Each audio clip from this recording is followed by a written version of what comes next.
ربنا وبعث فيهم رسولا منهم يتلو عليهم آياته يعلمهم الكتاب والحكمة ويزكيهم صدق الله المولانا العليم. மேலான அல்லாஹுவின் நல்லடியார்களே, அல்லாஹு சுப்ஹானஹு வ தஆலா அருள்மறையாம் திருக்குர்ஆனிலே ஹஜ்ரத் இப்ராஹிம் அலைஹிஸ்ஸலாம் அவர்களுடைய துஆவை பற்றி சொல்லுகின்றான்.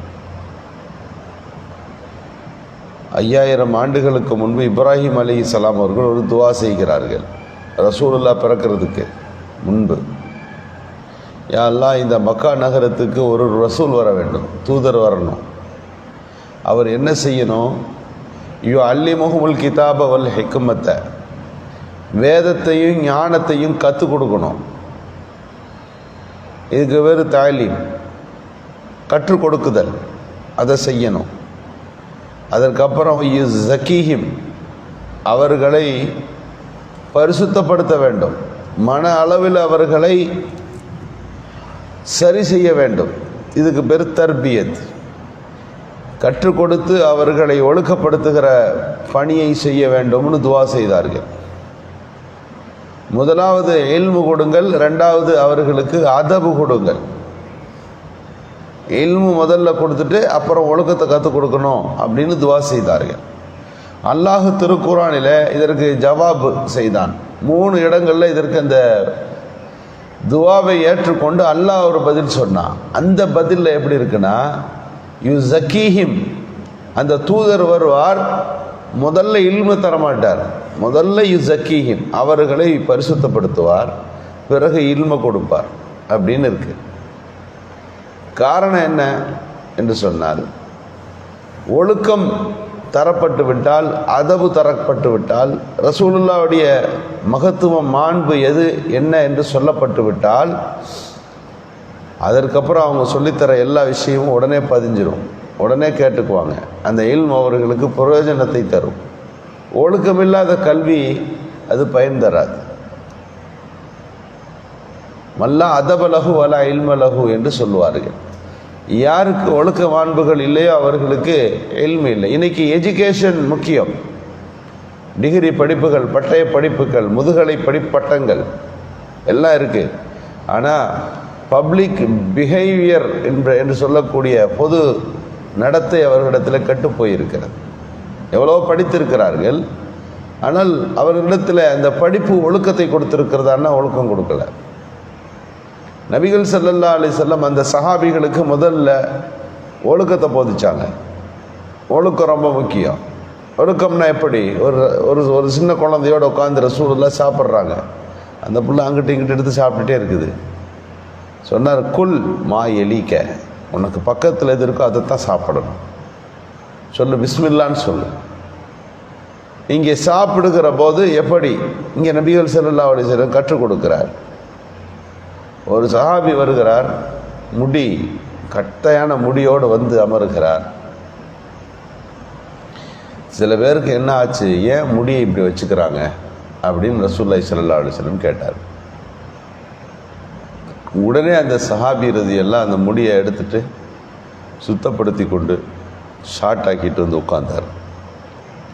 இதுதான் நபிகள் ஸல்லல்லாஹு அலைஹி வஸல்லம் அந்த சஹாபிகளிடத்தில் பேசுது. மாபால் அக்வாமின், சில கூட்டத்துக்கு என்ன ஆச்சு, ஏன் இப்படி செய்கிறாங்க, ஏன் சிகப்பு கலர் ட்ரெஸ்ஸு போடுறாங்க, ஸல்லல்லாஹு அலைஹி வஸல்லம் மாற்றுறாங்க, ஏன் இந்த மாதிரி முடிய இத்தனை நகங்களை வளர்க்குறீங்க.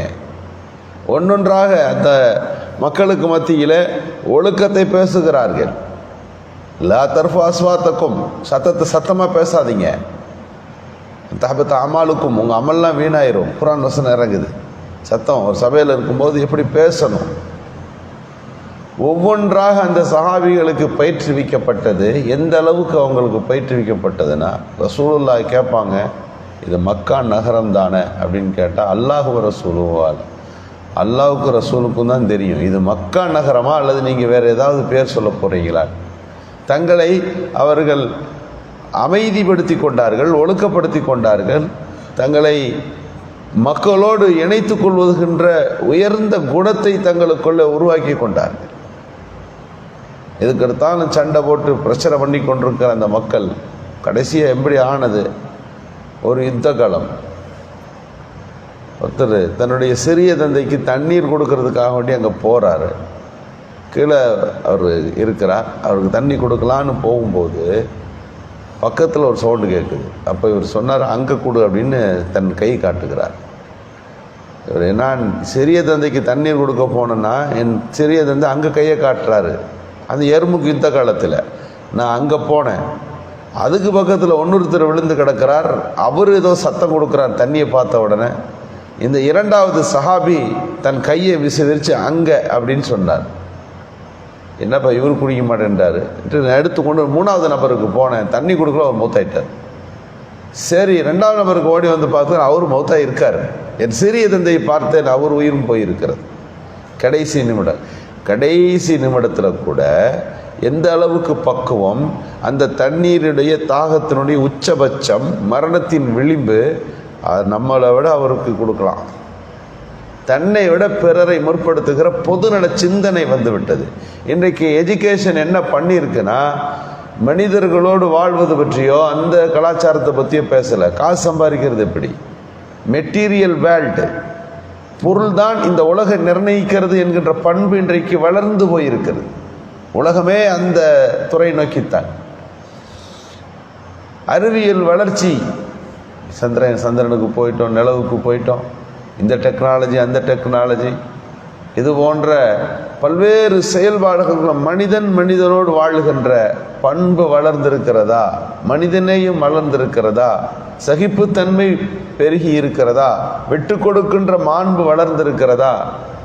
நபிகள் ஸல்லல்லாஹு அலைஹி வஸல்லம் அவர்கள் முதல்ல அந்த ஒழுக்கத்தை கொடுத்ததின் மூலம் அந்த மக்களுக்கு உயர்ந்த குணத்தை கொடுத்தாங்க. ஒரு ஆட்டுத்தலை ஒரு வீட்டுக்கு வருது, அந்த சஹாபி சாப்பிடணும், அதுதான் முறை. எல்லாமே ஏழை குடும்பங்கள் தான்.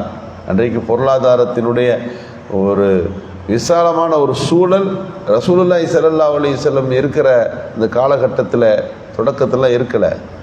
ஆட்டுத்தலை ஒன்று வந்துச்சு, அதை சாப்பிடணும். அவர் நினைக்கிறார், பக்கத்து வீட்டில் கறி சமைச்சு ஒரு வாடை இது வரைக்கும் வந்ததே இல்லை, அவருக்கு கொடுத்தா இது புரோஜனமாக இருக்குன்னு அவருக்கு கொடுக்குறார்.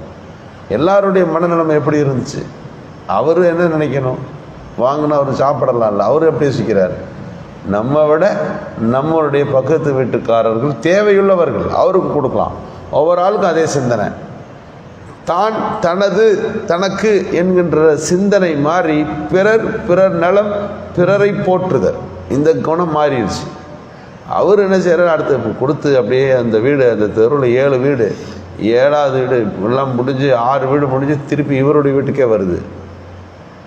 யார் இந்த தலையை கொடுத்தார் அவர்? ஏன்னா கடைசியாக வாங்கினவர் நினைக்கிறார், நம்ம விட அவர் முக்கியம், அவருக்கு கொடுக்கணும், அவர் தேவை உள்ளவர். அவர் இன்றைக்கு அதை சாப்பிட்டால் சந்தோஷமானது அங்கே கொடுத்து விட்டார். ஒரு ஆட்டுத்தலை 7 வீடு சுற்றி வந்தது, 7 பேருக்கும் ஒரே சிந்தனை, நம்ம விட பிறர். இந்த பண்புகள் நபிகள் பெருமானாரால் மாற்றி அமைக்கப்பட்டது. யார்கிட்ட மாற்றி அமைக்கப்பட்டது? எப்போ பார்த்தாலும் வாழு, சண்டை, வெட்டு குத்து, சின்ன சின்ன பிரச்சனைக்கு இடத்தகராறு, நிலத்தகராறு போல அவர்களிடத்தில் குலப்பிரச்சனைகள் இருந்து கொண்டே இருந்தது. ரசூலுல்லாஹ் அதெல்லாம் மாற்றினாங்க. மாற்றி அமைது மனிதர்கள் முக்கியம், மனித மாண்பு முக்கியம், மனித நேயம் முக்கியம். இதுக்கு பேர் தான் பண்பாடு. நபிகள் ஸல்லல்லாஹு அலைஹி வஸல்லம் யுஸக்கீஹிம், முதல்ல அந்த மக்களை சுத்தப்படுத்துனாங்க, அப்புறம் இல்மு கொடுத்தாங்க, எஜுகேஷன் கொடுத்தாங்க, கல்வி கொடுத்தாங்க. இன்னைக்கு கல்வி வளர்ந்திருக்கிறது, ஒரு மாணவனிடத்தில் பக்குவம் இல்லை, ஒரு மாணவனிடத்தில் எப்படி நடந்துக்கணும்னு தெரியல. ஒரு வேகமாக ஒரு முட்டுச்சந்தில் ஒருத்தர் இடிச்சிட்டான், ஏன் தம்பி உங்களுக்கு நாகரிகம் தெரியாதா, இப்படி இடிச்சிட்டிங்களே, வேகமாக இந்த ரோட்டில் குறுக்கு சந்தில் இப்படி ஓட்டலாமா அப்படின்னு கேட்டவன். இது என் எஜுகேஷனில் இல்லையேன்னு கேட்டான் அந்த பையன். இது பாட புத்தகத்தில் இல்லையே, பாட புத்தகத்தில் இருந்தால் தானே. இன்றைக்கி உங்களை பார்த்தா படித்த நபர் மாதிரி இருக்கீங்க, இப்படி பண்ணிட்டீங்களேன்னு கேட்டால் பாட புத்தகத்தில் இதை பற்றி வரல, எங்களுக்கு வேறு ஏதாவது சொல்லித்தர்றாங்க. இப்படி நடந்துக்கணும், இப்படி நடந்துக்க கூடாது என்ற கல்வி எங்களுக்கு கிடையாது. இது எங்கிருந்து வரும்? இன்றைக்கு ஒழுக்கம் குறைந்து போயிருக்கிறது. ரசூலுல்லாஹி ஸல்லல்லாஹு அலைஹி வஸல்லம் அவர்களை பற்றி அல்லாஹ் இந்த வசனத்தில் அதைத்தான் சொல்கிறான். இப்ராஹிம் அலைஹிஸ்ஸலாம் சொன்னாங்க, யுஅல்லிமுல் கிதாப வல் ஹிக்மா, முதல்ல கல்வி கொடுத்துட்டு அவங்கள சுத்தப்படுத்தட்டும், அப்படி ஒரு நபி வரணும்னு கேட்டாங்க. அல்லாஹ் 3 இடத்துல பதில் சொன்னால் இல்லை, முதல்ல சுத்தப்படுத்திட்டு அவருக்கு பிறகு கல்வி கொடுப்பார். அந்த மாதிரி ஒரு நபி நான் அனுப்ப போகிறேன் என்று திருக்குரானில் சொல்வதற்கு பின்னணியில் நபிகள் ஸல்லல்லாஹு அலைஹி வஸல்லம் அவர்கள் அந்த மக்களை மாற்றி அமைத்ததனுடைய செய்திகள் இடம்பெற்றிருக்கின்றன.